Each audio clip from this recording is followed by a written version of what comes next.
우리 모세 오경 중에서 이제 네 번째 책인 민수기. 민수기란 그 이름이 뜻이 무엇입니까? 백성의 숫자라는 뜻을 인구 개수라고 하는 그 의미죠. 영어 성경에서 이제 넘버스 해가지고 그 인구 조사를 2번 했는데 이제 그런 거에 기초해서 영어 성경에서는 넘버스, 우리나라 성경에서는 민수기라고 제목을 정했습니다만은 히브리어 성경에서는 그 제목이 뭐냐면 베미드바르라고 되어 있는데 베미드바르는 광야에서라고 하는 뜻이에요. 사실은 이제 민수기 전체를 보면 사실은 광야에서의 이야기입니다. 그래서 그동안 이제 우리가 말씀 강의하면서 출애굽기 마지막 부분에서 이제 그 성막이 완성된 얘기를 살펴보았고, 레위기에 대해서는 제가 자세히 설명 안 드렸지만 레위기에서는 이제 그 성막을 중심으로 이스라엘 백성들이 어떻게 하나님을 섬기하는가, 그 제사를 드리는 방법들, 그다음에 또 사회적인 삶에서 어떻게 하나님의 백성과 거룩하게 살 것인가 하는 그 규례들에 대한 그 기록이 나오는 것이 레위기입니다. 그러고 나서 이제 그 민수기는 이제 이스라엘 백성들이 성막이 완성되고 나서 이제 그 인구 조사를 합니다. 근데 그 인구 조사의 목적은 그냥 단순히 이스라엘 백성이 몇 명이 되느냐가 아니라 군대에 나갈 만한 자의 숫자를 세웠다고 했어요. 말하면 이제 이스라엘이 하나님의 군대로 이제 조직이 되었음을 의미하는 것이고, 그래서 20세 이상으로 싸움에 나갈 만한 자들의 숫자를 계수한 것이 바로 인구조사입니다. 그때 대략 한 60만이 되었지요. 그렇게 인구조사, 사실 인구조사가 아니라 군대 조직인데, 그 군대 조직이 끝나고 나서 드디어 이스라엘은 이제 그 시내산에서 출발해서 목적지인 가나안 땅을 향해서 가게 되는데, 이 민수기는 아까 얘기한 히브리어 성경의 제목에서는 광야에서라고 하는 뜻처럼 이게 가나안 땅을 향해서 걸어가는 그 기간, 처음에는 한 달이나 이 정도 될 줄 알았는데 40년이 되어지죠. 그 40년 동안 광야길을 가는 동안에 이스라엘 백성들이 그 광야에서 생활했던 내용에 대한 기록이 바로 민수기입니다. 근데 이 민수기는 흔히 그 별명이 불평과 원망의 책 또는 반역의 책이라고 불리기도 합니다. 왜냐하면 이 민수기 여러분 읽어보시면 알겠지만 여러분 쉴 새 없이 불평하고 원망하고, 그리고 또 하나님과 그 지도자의 모세에 대해서 대들면서 원망하는 이스라엘 백성의 그러한 폐역한 모습을 민수기에서 너무 자주 우리가 볼 수가 있기 때문이라고 하는 것이죠. 자, 오늘 우리가 민수기 11장을 앞서 본문을 읽었는데, 여기도 보면 이제 이스라엘 백성들이 광야 생활을 하는 가운데 일으킨 여러 가지 반역 사건 가운데 하나를 다루고 있습니다. 앞서 이제 제가 민수기 본문 1절부터 15절까지 읽었습니다만 1절부터 3절까지 하나의 반역 사건이 있고 또 4절부터 그게 또 다른 반역 사건이 기록되어 있는 거예요. 그래서 1절부터 3절까지 보면 뭐 때문에 그렇게 건지 모르겠지만 하여간 백성들이 하나님 들으시기에 악한 말로 원망한 것 때문에 하나님께서 그들에게 진노하셔서 불을 내리셔서 그들의 진 끝을 불살랐다고 하는 그런 징계를 내신 이야기가 나옵니다. 우리가 이제 출애굽기에서 보면은 사실 이스라엘 백성들은 출애굽한 이후부터 불평하고 하는 게 그들의 특색이에요. 그렇죠? 처음에 애굽에서 나오고 나서 홍해를 건너가 나서는 너무 기뻐서 찬송하고 좋아했지만 조금 가다가 광야길이 힘들고 먹을 머리 없고 그러면 불평하고 원망하고 그런 그들의 모습을 봅니다. 근데 이 이스라엘 백성들이 그 시내산에 도착하기 전까지, 그리고 다시 말해서 시내산에 도착해서 이스라엘 백성들이 하나님과 언약을 맺기 전까지는 이스라엘 백성들이 그렇게 불평하고 원망해도 하나님이 그들에게 징계를 내리지 않으셔요. 근데 이제 민수기부터 오면은 달라집니다. 그리고 사실은 시내산에서도 언약을 맺고 나서 그들이 바로 모세가 산 꼭대기에 올라간 동안 산 밑에서 뭐 했어요? 금송아지 우상 숭배했을 때에도 하나님이 엄중한 징계를 내리셨지요. 그러고 나서 이제 민수기에 오면은 이제는 하나님이 그들이 불평하고 원망할 때 가만 놔두지 않습니다. 불평하고 원망할 때마다 거의 상응하는 징계를 내리시는 것을 보게 되어지죠. 이게 무슨 말입니까? 이제는 어린애처럼 다루지 않겠다 그 얘기예요. 그러니까 말하면 신의 산에 도착하기 전까지, 하나님과 언약을 맺기 전까지 이스라엘은 하나님께서 마치 어린아이를 다루듯이 그냥 불평해도 그냥 하나님께 간구하시면서 봐주셨다는 거죠. 그러나 이제 아까 얘기한 것처럼 민수기에 오면은 이제 하나님과 언약을 맺고 성막이 그들 가운데 건설이 되고 하나님이 임재하셨습니다. 그러고 나서 온 이스라엘 중에서 인구 개수해가지고 전쟁에 나갈 자가 60만이 된다는 것이 조사가 되어졌죠. 이제 이스라엘은 단순한 오합지졸의 무리가 아니라 이제는 하나님의 거룩한 전쟁에 나가 싸워야 될 하나님의 군대라고 하는 의미를 갖게 되어진 것입니다. 그런 가운데 이제 하나님께서는 이제는 그들이 불평하고 원망할 때마다 아주 때로는 아주 가혹한 그런 징계까지도 내리실 때가 있습니다. 그래서 왜 그렇습니까? 이제 너희가 어린아이가 아니라는 것이요. 너희가 뭡니까? 하나님의 군대라고 하는 것이죠. 말하자면 이스라엘 백성들이 그 진중에서 하나님께 원망하고 불평하는 것은 군대로 말하면 뭐예요? 그 군대에서 명령 불복종에 해당하는 것이라는 거죠. 그래서 하나님께서 엄중한 징계를 내리신다. 그래서 1절부터 3절에 보면 하여간 뭐 이들이 하나님 들으시기에 악한 말로 하나님을 원망을 했더니 하나님께서 그 진중에 불을 내셔서 그 진끝을 불사르시는 그런 징계를 내셨습니다. 그러나 4절 이하 보면 그렇게 악한 말로 원망하다가 하나님의 징계를 받고 나서 또다시 뭐예요? 이 불평 증세가 나타나는 걸 우리가 보게 되어지는 것이죠. 한마디로 이 불평과 원망이 몸에 배어있는 게 이스라엘 백성들의 모습입니다. 우리가 알아야 할 것은 이스라엘 백성들은 애굽에서 오래 살면서 이 노예로서 살다가 그 노예 근성 중에 하나가 뭐예요? 불평하고 원망하는 거예요. 알겠습니까? 신약 시대에 우리 그리스도인은 어떻게 살아갑니까? 항상 기뻐하라. 그렇죠? 쉬지 말고 기도 범사에 감사하라. 항상 기뻐하고 범사에 감사하는 것이 하나님 백성의 다른 삶의 자세입니다. 그러나 이스라엘 백성들은 하나님의 백성이 되었지만 원망하고 불평하고 투덜대는 게 이게 체질화되어 있어요. 그게 노예 생활을 통해서 모여인 노예 근성의 일부라고 하는 거죠. 그래서 이제 사실은 광야 생활을 통하여 이제 하나님께서 그들을 계속해서 연단하시는 겁니다. 징계도 하시고 뭡니까? 하나님께서 진노하시기도 하시고 그래가지고 그들 속에 있는 그 불평하고 원망하는 그 노예 기질 이거를 없애가는 기간이 광야 생활 기간이라고 할 수가 있다고 하는 겁니다. 아무튼 오늘 여기 11장에 보면 1절부터 3절에서 하나님께 악한 말로 원망을 했다가 징계를 당하고 나서도 그때 어떻게 해서 막 하나님께서 그 진끝을 불사드니까 백성들이 어떻게 했다고요? 부르짖음으로 그랬어요. 와 우리 죽게 됐다고 막 모세에게 달려가서 어떻게 좀 해봐 달라고 그랬더니 모세가 거기서 기도했더니 하나님의 진노의 불이 멈췄다.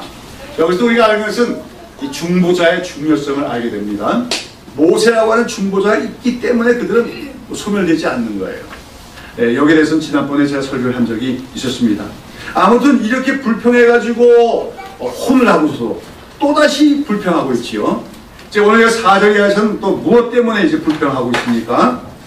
한마디로 먹는 음식 문제 때문에 불평을 하며 원망하는 것을 우리가 볼 수가 있습니다.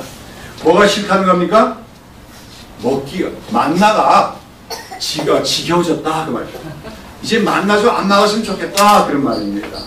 허건날 이 광야 길 가는데 매일매일 하늘로부터 매일 만나가 내오는데 이 만나가 매일 먹었더니 이제 뭐예요?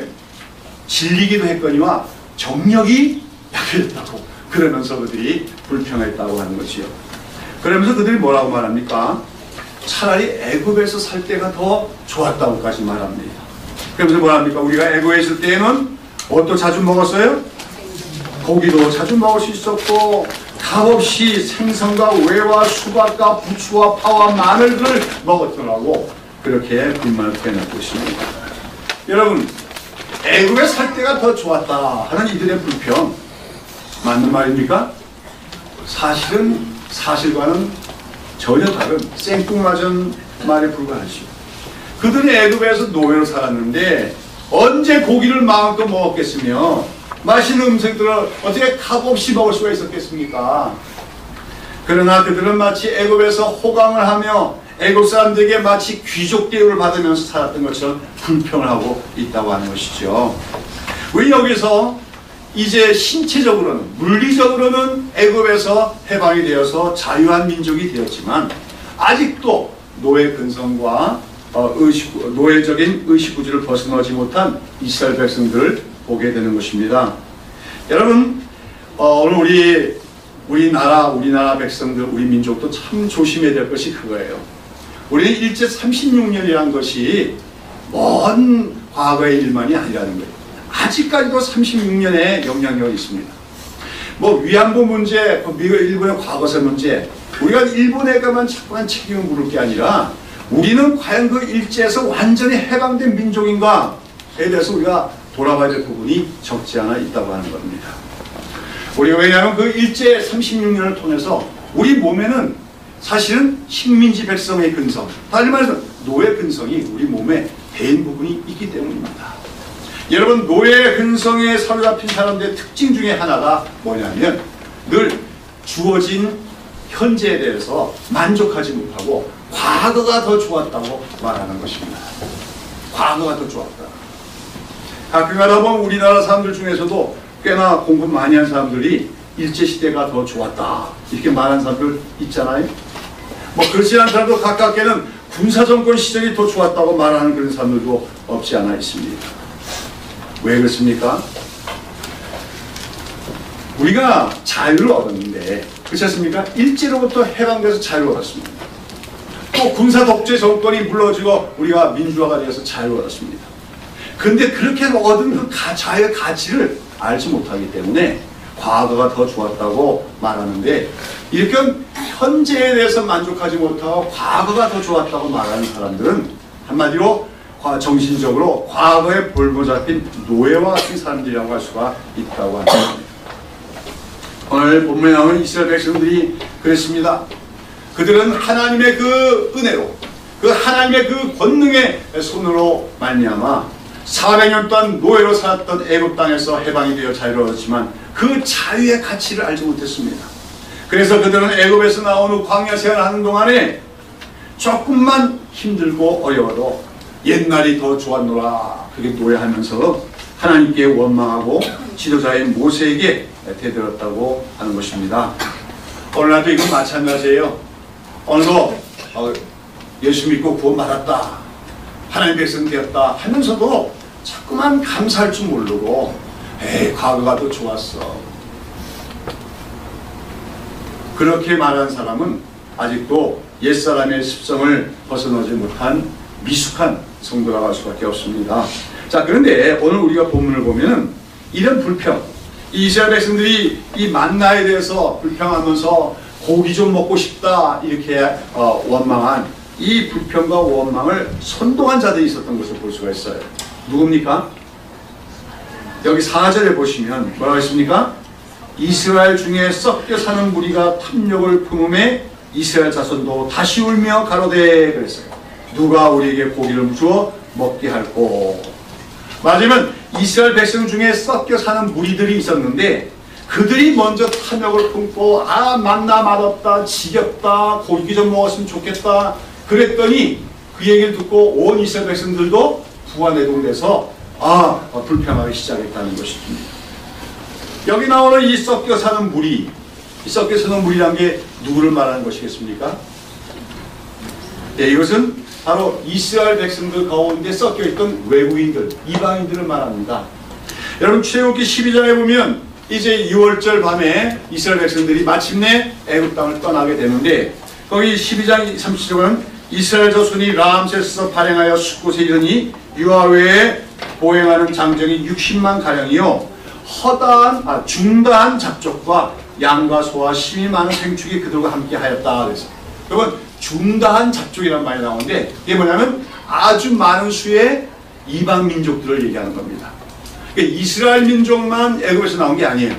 애굽에서 나올 때 여러 이방 민족들, 애굽 사람들도 있고 또 애굽에 또다시 이스라엘과 마찬가지로 노예로 살고 있던 다른 민족들인데 그들도 중다하게 굉장히 많은 수가 같이 따라 나왔다고 얘기하고 있는 것입니다.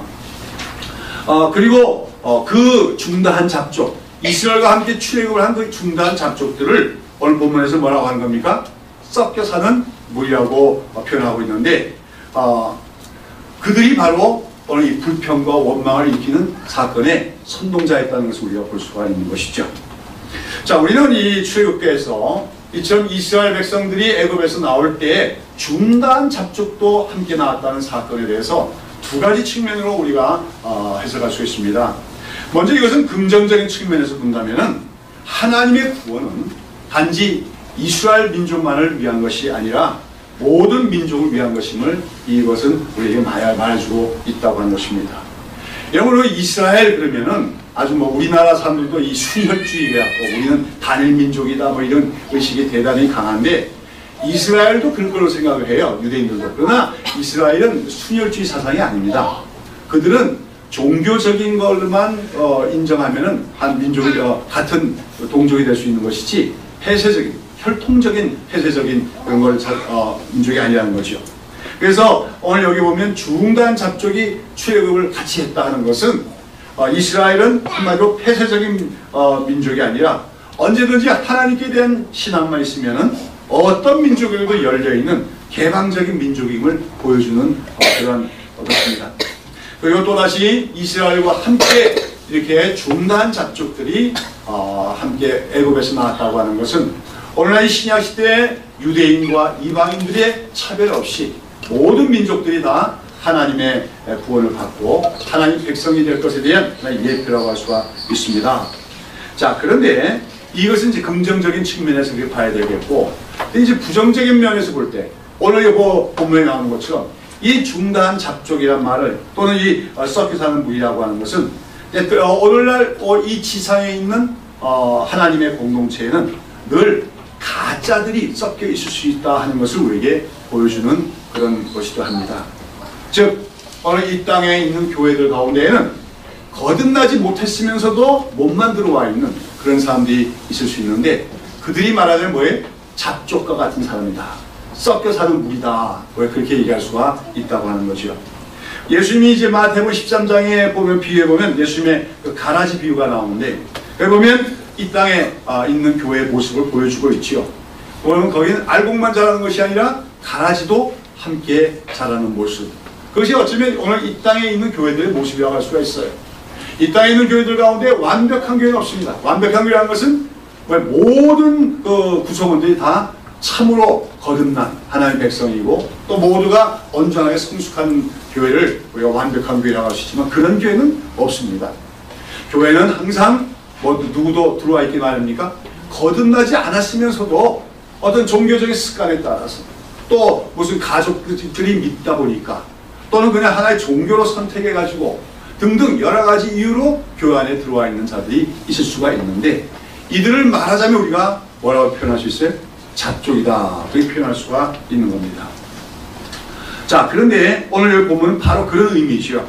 그래서 여기에 보면 이 이스라엘 중에 섞여 사는 무리들, 즉 잡족들이 먼저 탐욕을 품으니까 그들의 탐욕에 영향을 받은 이스라엘 백성들 전체가 다 울면서 불평하기 시작했다고 기록이 되어 있습니다. 이것은 이제 오늘날 교회도 마찬가지라는 거죠. 교회 안에 잡족들이 들어와 있을 때 이 잡족들이 주로 뭘 많이 합니까?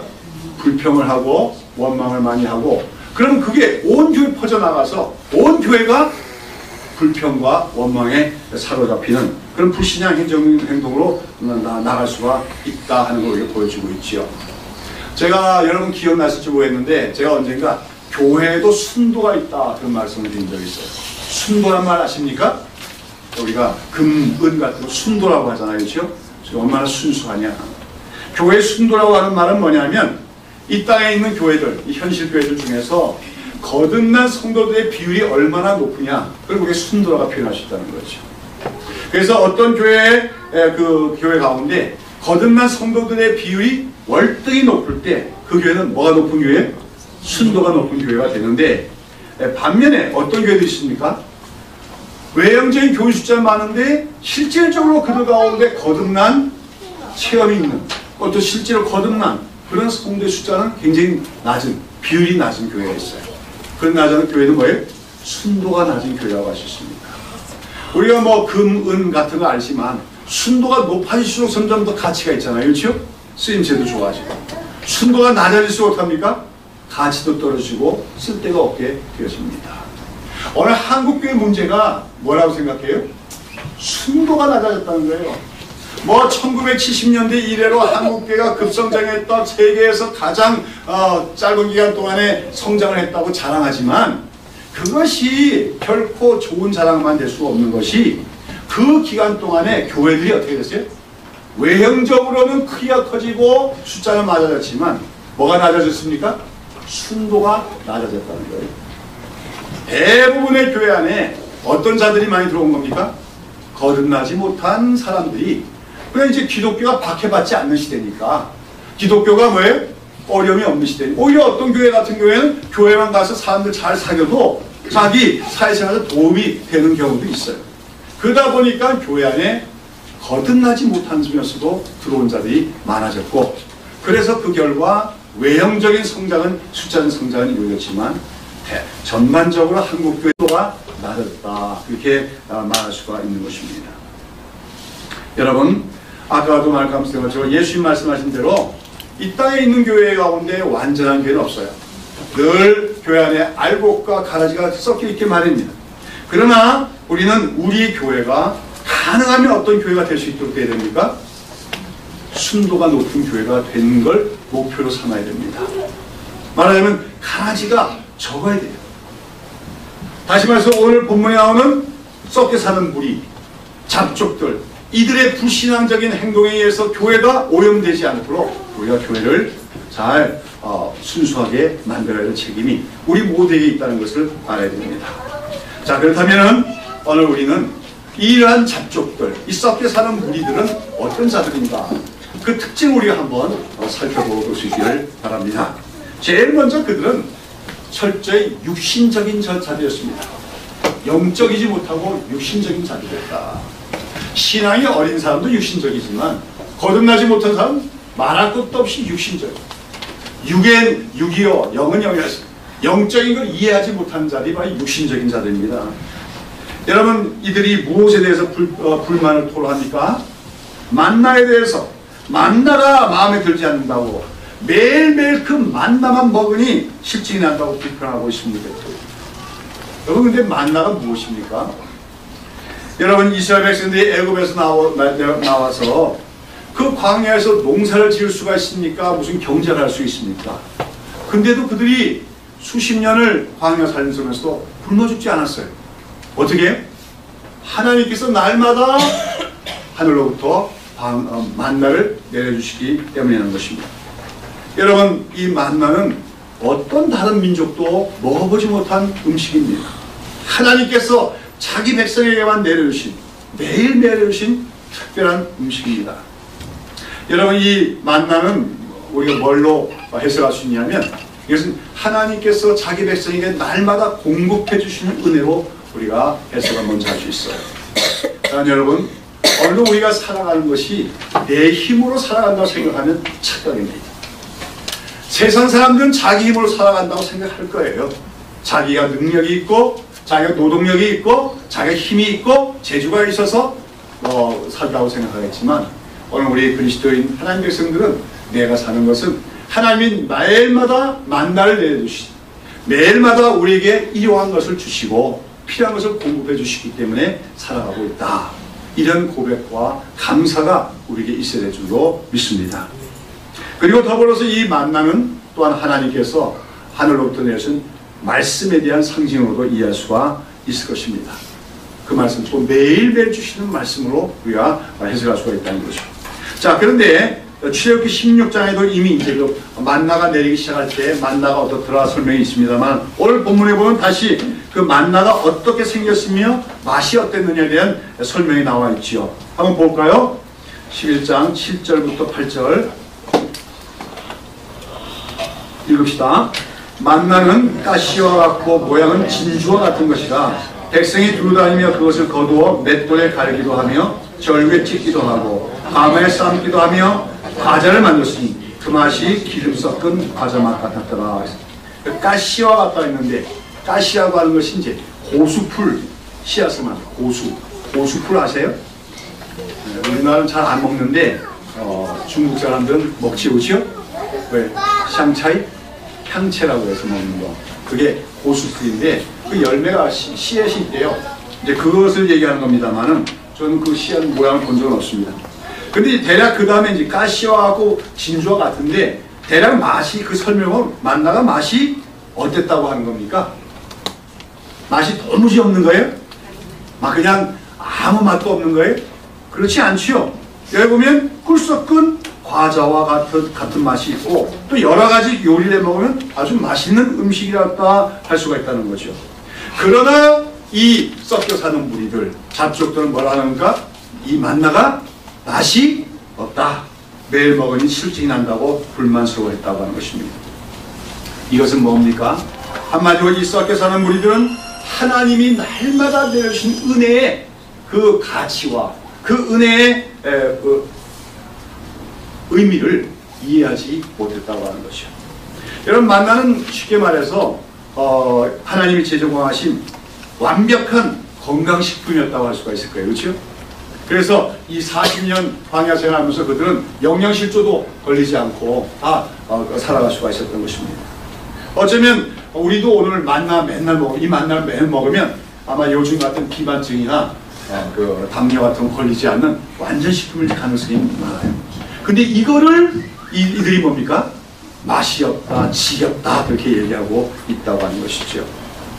아까도 말한 것처럼 근데 이 만나는 꿀 섞은 과자 같다. 잘 씹어서 잘 음미하면서 먹으면 상당한 맛이 있는 그런 음식입니다만 그들은 아마도 애굽에서 노예로 살면서 조금씩 먹어본 그 자극성 있는 음식과 비교해서 좀 그런 자극이 없다고 해서 그런 향신료의 맛이 없다고 해서 아마 맛이 없다고 했는지도 모르는 것입니다. 한마디로 만나는 이렇게 얘기할 수 있어요. 맛이 담백한 것이었다 그겁니다. 아주 자극적이나 그러진 않았다는 거죠. 여러분, 오늘 여기 보면 이 섞여 사는 무리들 또 그들의 말을 이스라엘 백성들은 이 만나 대신에 어떤 것 좀 먹었으면 좋겠다고 아우성됩니까? 고기랑 하고 기름진 걸 얘기하는 거예요.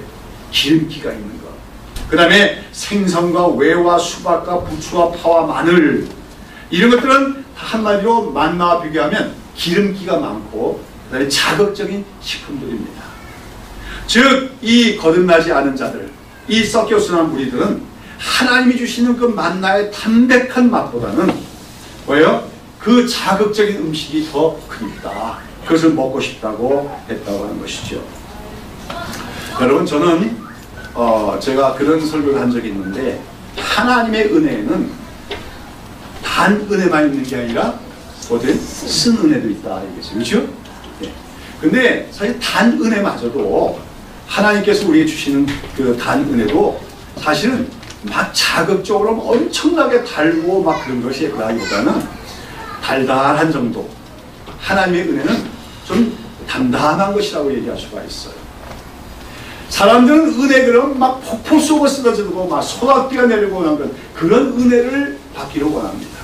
성령 충만도 막 앉은 자리에서 막 그냥 불이 떨어지고 그렇죠? 전기가 짜릿짜릿 오는 그 정도의 성령 충만을 바랄 때가 많습니다. 그러나 통상적인 하나님의 은혜는 잔잔한 거예요. 우리가 열왕기하에 보면 엘리야가 하나님 지쳐가지고 그렇죠? 차라리 죽고 싶다고 얘기했을 때 하나님이 호렙산으로 그를 인도했는데 하나님이 음성이 들어오는데 어떻게 들어왔다 했습니까?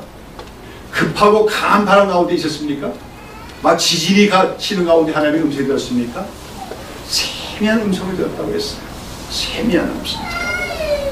오늘도 우리가 하나님 음성을 듣는다는 게 막 그냥 뭐 가만히 있는데 뭐 환상 보여주시고 막 fiction에 뭐 하는 음성들이 그런 게 아니고 세미하게 들립니다. 마찬가지로 하나님의 은혜도 대부분은 담백한 거예요. 그냥 일상적인 거예요.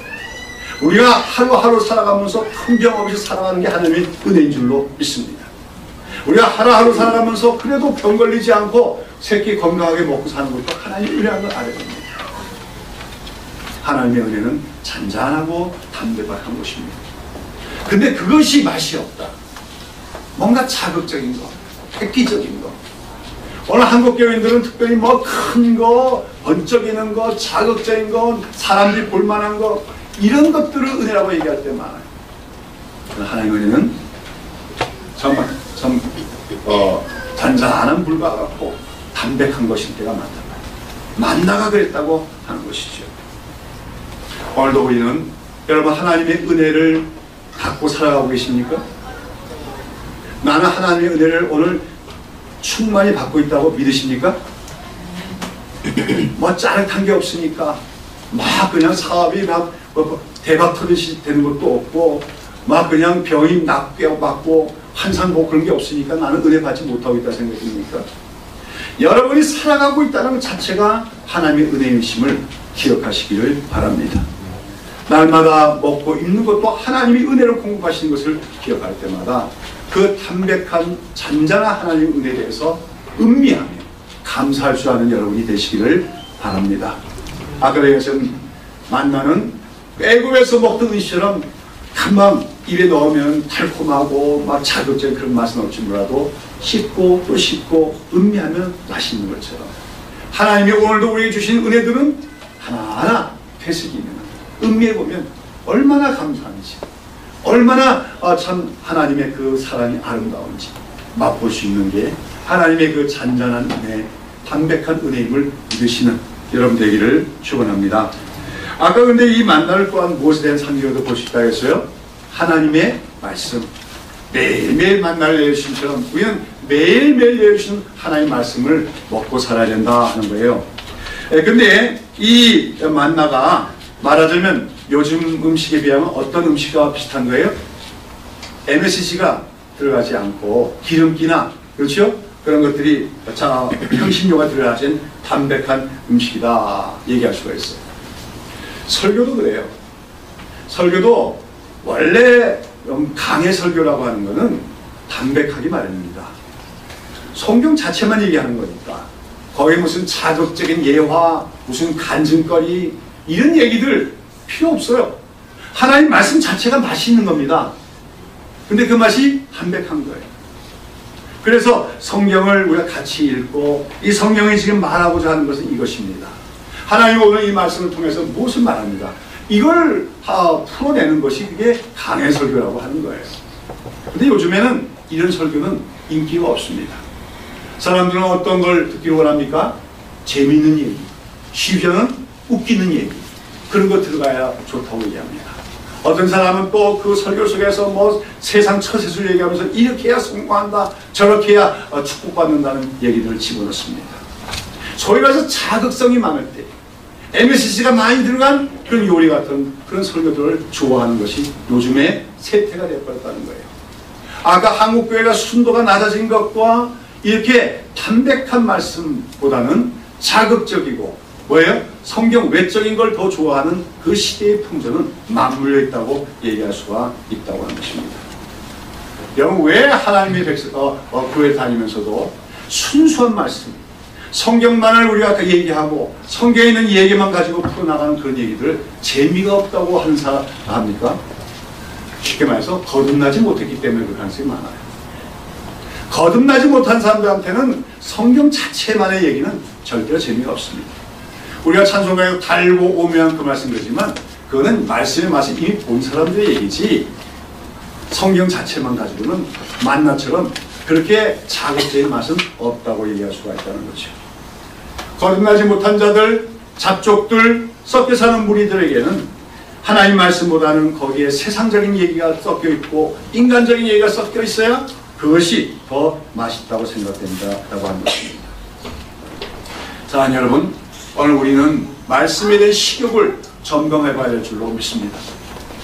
내가 하나님 말씀을 그냥 순전한 말씀을 좋아하고 있는가, 순전한 말씀을 음미하고 그 말씀을 참 맛있어하며 그 말씀을 즐거워하고 있는가, 말씀에 대한 건강한 식욕을 갖는 우리 성도들이 되어야 될 줄로 믿습니다. 다음으로 오늘 여기 본문에 나오는 이 섞여 사는 무리들은 탐욕적인 자들이었습니다.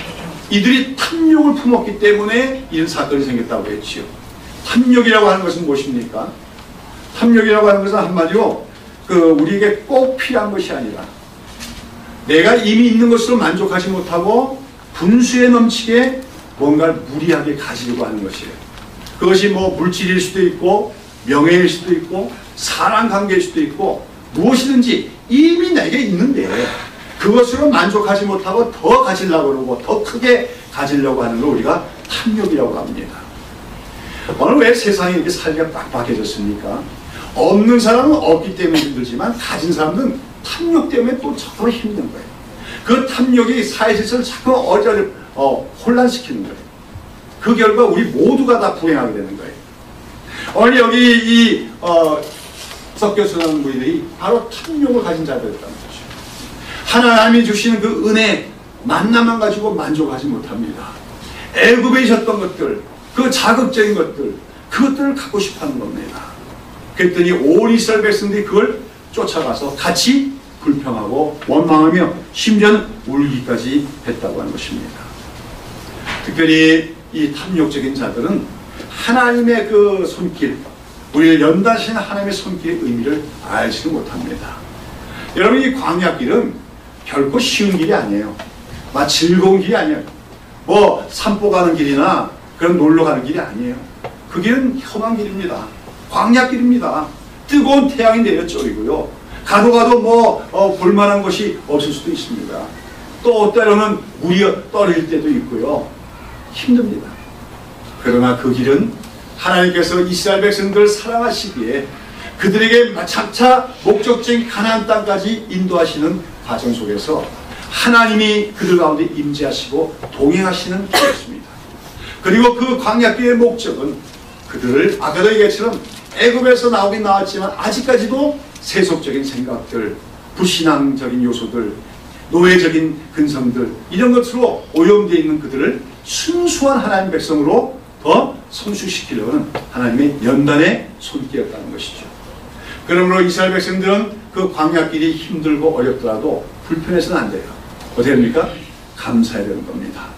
나를 연단시켜 주시는, 나를 성숙하게 만들어주시는 하나님의 손길을 바라보며 마침내는 이 길이 끝나면 우리가 목적지인 가나안 땅에 들어갈 것이다 하는 소망 때문에 광야길 가운데서도 찬송하며 감사하며 가는 것이 바로 이스라엘 백성들이 필요한 본연의 자세였다는 겁니다. 오늘도 우리도 마찬가지죠. 여러분, 예수 믿고 나면 만사형통입니까? 예수 믿고 나면 모든 일이 다 잘 됩니까? 뭐 삼박자 축복받아서 뭐 안 되는 게 없습니까? 그건 거짓말입니다. 오히려 우리가 정말로 하나님의 은혜를 받은 하나님의 백성이라면 하나님 우리를 어떤 길로 인도하십니까? 광야길로 인도하십니다. 뜨거운 태양이 있고 험한 뭡니까? 바위도 있고 때로는 사람들이 좋아하는 그런 향락거리나 즐거움도 없을 수도 있는, 그러나 그 광야길이야말로 하나님이 우리와 함께 하시는 길이고 하나님이 인도하시는 길이고 매일매일 그래도 뭐예요? 만나를 내려주시는 그 은혜의 좋은 여정인 것입니다. 오늘 여러분 삶이 힘들고 어렵습니까? 그래도 하나님이 함께 하심으로 말미암아 감사하십시오. 감사하고 찬양하고 나가다 보면 무엇보다도 나 자신이 변화되는 것을 깨달을 수 있게 될 줄로 믿습니다. 어느 사이에 성숙한 하나님 백성이 되어 있어요. 범사에 감사할 줄 압니다.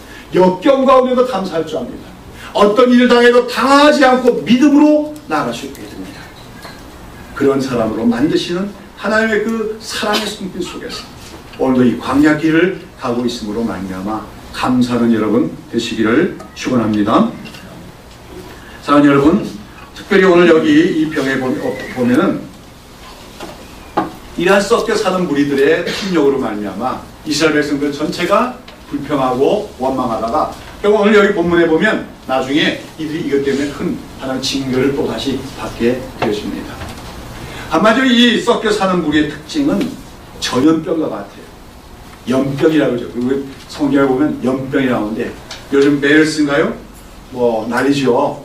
근데 옛날에는 뭐 요즘엔 뭐 의학이 그래도 발달이나 얼마 안 가서 이것도 다시 다 해결되라고 믿습니다만은 과거에는 의학이나 위생학이 발달되지 않아서 어떤 마을이나 어떤 집단에 전염병이 한번 나돌기 시작하면 전체적으로 다 퍼져갖고 때로는 뭐 전체 인구의 3분의 1이 뭐 구라파 같은 데는 그 중세기에 흑사병이 돌아가 3분의 1이 죽었다고 하지 않습니까? 전염병 그렇게 무서운 건데 바로 이 섞여 사는 무리들의 그 부신앙적인 세속적인 그 언행이 바로 전염성이 있다는 것을 우리는 알아야 됩니다. 오늘 여기 보면 온 이스라엘이 함께 원망하며 울었다고 했지요. 이스라엘 백성도 어리단 말이에요. 신앙이. 오늘도 교회 안에 들어와서 거듭나긴 거듭났어요. 근데 아직 믿음이 어려요. 성숙하지 못한 사람들은 신앙의 얘기보다는 어떤 얘기에 더 귀를 기울이게 됩니까? 부신앙의 얘기, 세속적인 얘기, 인간적인 얘기에 더 귀가 잘 기울어지고, 그래서 때로는 교회에 들어와 있는 이 잡족과 같은 무리들의 말을 듣고 부안해동되고 따라갈 때가 있다고 하는 것이죠. 그래서 성경에서는 이 갈라디아서 5장 9절에 보면 적은 누룩이 온 덩이에 퍼짐이라고 하면서 이런 적은 누룩이 없도록 늘 교회 안을 돌아볼 것을 얘기하고 있습니다. 특별히 오늘 우리가 히브리서 12장 한번 보실까요? 히브리서 12장 15절 16절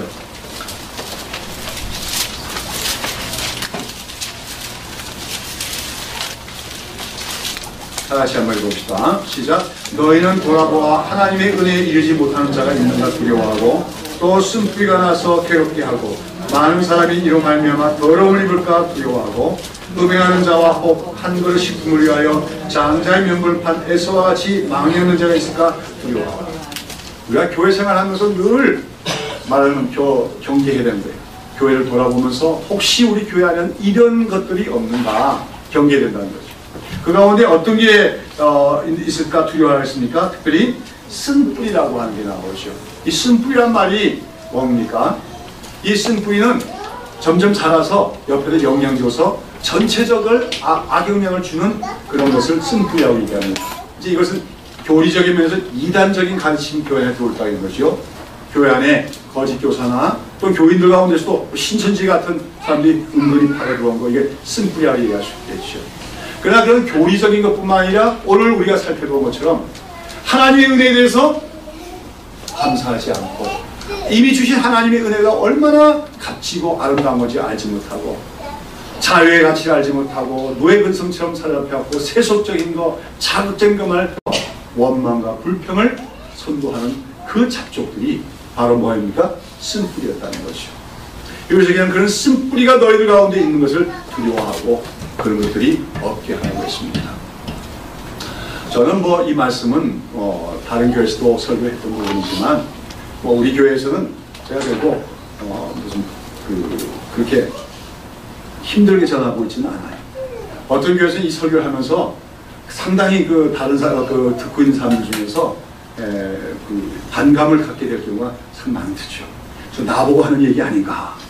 근데 적어도 저희 교회에서는 그렇지 않다고 제가 믿습니다.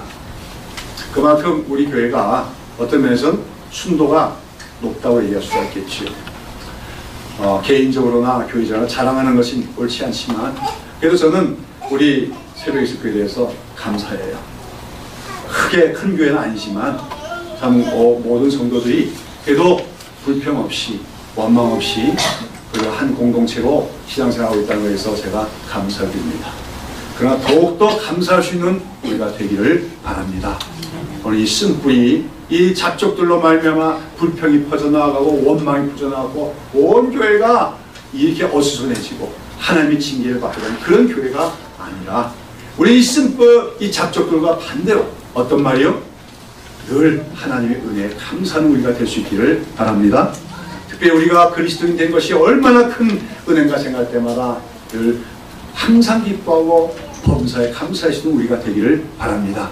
특별히 어떤 자극적인 거, 큰 거, 그런 것만 은혜가 아니라 우리가 살아가는 나날이 일상적인 하나님의 만나와 같은 은혜 속에 살아가고 있음을 믿으시고 그 하나의 은혜를 음미하며 감사할 수 있는 여러분 되시기를 바랍니다.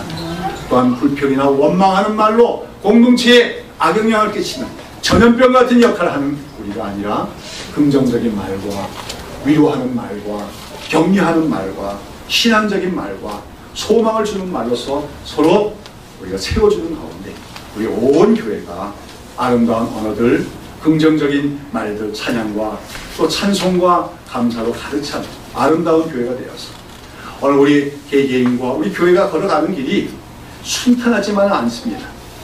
광야길과 될지라도 우리는 찬양하며 감사하며 나아갈 수 있는 우리 온 교회가 될 수 있기를 예수님의 이름으로 축원합니다. 기도하겠습니다. 사랑하는